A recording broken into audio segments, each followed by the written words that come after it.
شروع اللہ کا نام لے کر جو بڑا مہربان نہایت رحم والا ہے۔ جب آسمان پھٹ جائے گا اور اپنے پروردگار کا فرمان سن لے گا اور یہی اس کے لائق بھی ہے، اور جب زمین ہموار کر دی جائے گی اور جو کچھ اس میں ہے وہ اسے نکال کر باہر ڈال دے گی اور بالکل خالی ہو جائے گی اور اپنے پروردگار کے ارشاد کی تعمیل کرے گی اور اس کو لازم بھی یہی ہے، تو قیامت قائم ہو جائے گی۔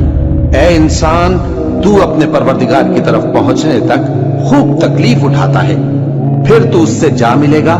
اب جس کا نامہ اعمال اس کے داہنے ہاتھ میں دیا جائے گا اس سے حساب آسان لیا جائے گا اور وہ اپنے گھر والوں میں خوش خوش واپس آئے گا، اور جس کا نامہ اعمال اس کی پیٹھ کے پیچھے سے دیا جائے گا تو وہ موت کو پکارے گا اور دوزخ میں داخل ہوگا۔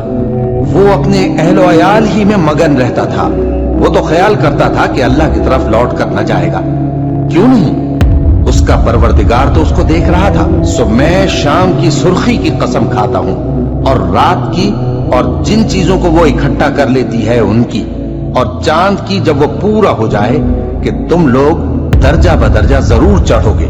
تو ان لوگوں کو کیا ہوا ہے کہ ایمان نہیں لاتے، اور جب ان کے سامنے قرآن پڑھا جاتا ہے تو سجدہ نہیں کرتے، بلکہ کافر جھٹلائے جاتے ہیں، اور اللہ ان باتوں کو جو یہ اپنے دلوں میں چھپاتے ہیں خوب جانتا ہے۔